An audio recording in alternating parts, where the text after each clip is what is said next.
What's going on, everybody? This is Afro Think Tank. Another violent day in the world of the model minority. This one is sad. This one is sad. An Indian boy, 17 years old, for whatever reason, unalived his mother and his 14-year-old brother. For whatever reason, in America. And I mean, I don't know what kind of toxic. You got to have a pretty toxic, loveless house for a son to get to that point. And his little brother, you would think, if he's 17, his little brother's 14. In the black dynamic, that age range, they're gonna be too close. They fight a lot, but they're gonna be real close. And the mom, like your mom, how toxic does your mom have to be for you to want to commit violence upon her to that extent, right? And he pleaded not guilty, so he's trying to say he ain't do it. But I don't know, man. This is like, it's just got to be no love in the house. Dysfunctional family dynamics, you know, to the point to where he felt like he needed to do something about it to his own mother and his brother. And of course, there's a father there who just lost his entire family, right? But I'm pretty sure I'm pretty sure that he understands the ingredients that created this soup of death and destruction. But like I said, you know, the TV may say one thing, and people are convinced that certain groups don't participate in certain activities. But in the real world, everybody, because we're all humans, right? Like, yeah, you got black people, white people, Asian people, you know, Arab people. But at the end of the day, there are certain human traits we all share. There's certain shit humans do that all humans do collectively. And low vibrational activity is one of them, right? No one is immune to devilish activity, even though there are some groups who seem to be culturally and genetically more reluctant, what I'm trying to say, they do it more. It seems like they like to do it. They always do it. That's all they know how to do. Right? But the rest of us, that probably got something to do with Denisovans and Neanderthal DNA. That's a whole nother hominid set of issues we got with them people, right? Right? And them Denisovans. We can't forget about the Denisovans. Never forget about the Denisovans. All right? AKA them Han Chinese. But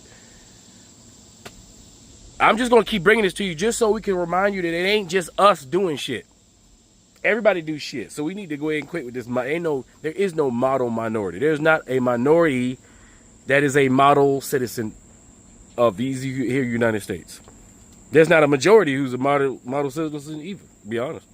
As a matter of fact, who is the minority? Stop. Why are we calling us the minority? Indians are certainly not a minority anywhere on the planet. African people are certainly not a minority on the planet. Asian people are certainly not a minority on the planet. Spanish people, they're a minority on the planet. White people, they're a minority on the planet. But everybody else, we're not minorities on the planet. But I don't know, whatever. Anyway, you guys tell me what you think in the comment section. This is Afro Think Tank. Learn something, teach something. I'm out. It's tragic and it makes you sick. Tonight, a clearer picture of the horror that unfolded in this home on Martha Lane in Acton last night. Authorities announcing 17-year-old Arjun Aravind is under arrest, accused of killing his 45-year-old mother, Sudha Venkatasan, and his younger brother, Siddharth, who was just 14 years old. It's just kind of unheard of, especially in a neighborhood like this. It is an incredibly dark day. Middlesex District Attorney Marianne Ryan did not reveal how they died, but said each showed signs of trauma. Investigators say Arvind took his mother's Honda Accord to get away. Incredibly, through his shock, authorities say the father was able to provide them information to help track down his son. At one point, the search led police to this shopping center in Hudson where long guns were drawn. But it was a police officer in Wayland working a separate call who spotted the Honda Accord overnight with Aravind inside. It was upsetting. I would never expect to see that here. As the district attorney looks for a motive, she revealed Aravind used ChatGPT in recent months, probing the AI software around the idea of his family not surviving certain scenarios, as if creating a plot line for a story or book. The chilling details and the heartbreaking allegations of a father losing his wife and son at the hands of his eldest, prompting this from the DA. As a mother and as the district attorney, I think one lesson from all of this is we should take a minute thinking about the people we love, making sure that we're making that known. OpenAI is the parent company of ChatGPT. They're facing multiple wrongful death and liability lawsuits. We reached out to them about this case but haven't heard back. Aravind was in juvenile court this afternoon for motor vehicle theft. He will be in Concord District Court tomorrow morning on those 2 murder charges. In Acton, Massachusetts, there is a devastating story. A young 17-year-old boy is charged with unaliving his 45-year-old mother and his 14-year-old brother. And the story gets even more bizarre. Investigators have said that 17-year-old Arjun Aravind, that he used ChatGPT to create fantasy stories about unaliving his family. Now, according to Acton Police and the Middlesex District Attorney, this girl up here, her name is Marianne, they said that this all began late evening on Tuesday when the father called 911 for a wellness check because they said that a tutor that was supposed to go to the house couldn't get a hold of anybody. And then the dad had tried to call, but nobody was picking up their phone. Nobody was answering. So he was concerned. Now, when Acton Police arrive at their home, they find 2 people unalive. They find the mother in the basement and then the 14-year-old brother in the first floor. They did not disclose how they were unalive, but they did say that they did show signs of trauma. But police could not find his 17-year-old brother, Arjun. They also could not find the mother's vehicle, which was this 2014 green Honda Accord. Police then put out a bolo and be on the lookout for this vehicle, and they released the plate so other officers can maybe track this vehicle down. It was Wayland Police, who was actually in another different unrelated burglary call, that saw that vehicle and recognized the plate. Now here is the video of 17-year-old Arjun getting arrested by Wayland Police, and here they're taking him into custody where he will soon be arraigned. I also want to show you a quick press conference of Marianne, the Middlesex District Attorney, talking about the ChatGPT.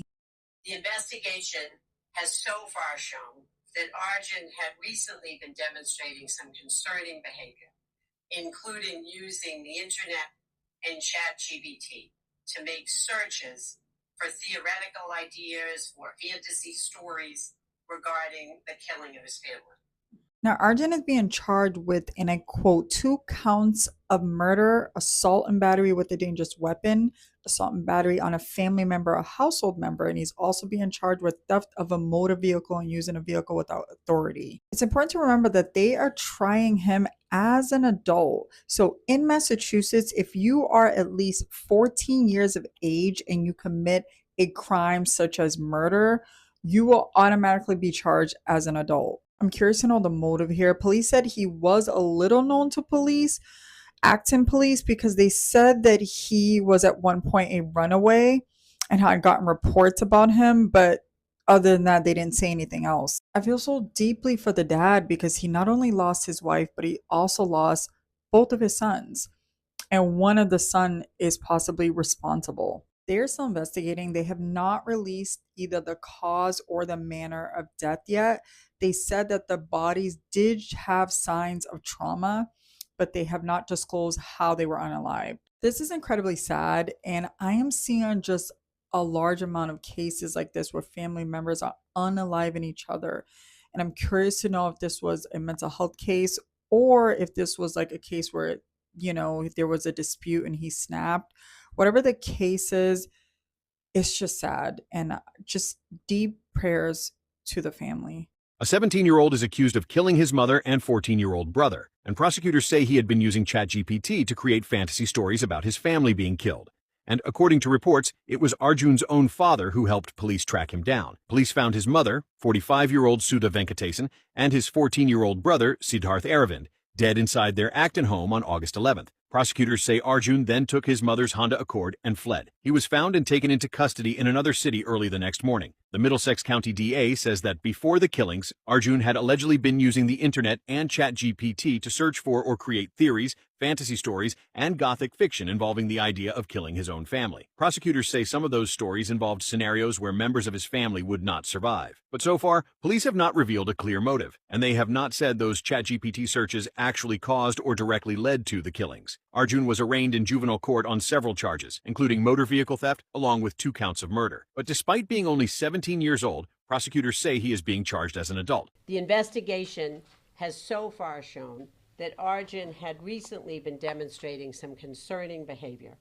including using the internet and ChatGPT to make searches for theoretical ideas or fantasy stories regarding the killing of his family. Free Sudan! Boycott diamonds and gold! Free Sudan! Boycott diamonds and gold! We most definitely cannot forget about the people of Sudan! Thanks for watching Afro Think Tank. Don't forget to like, share, and subscribe. And follow me on Substack and Patreon for more content. Remember, it's Pan-Africanism or nothing.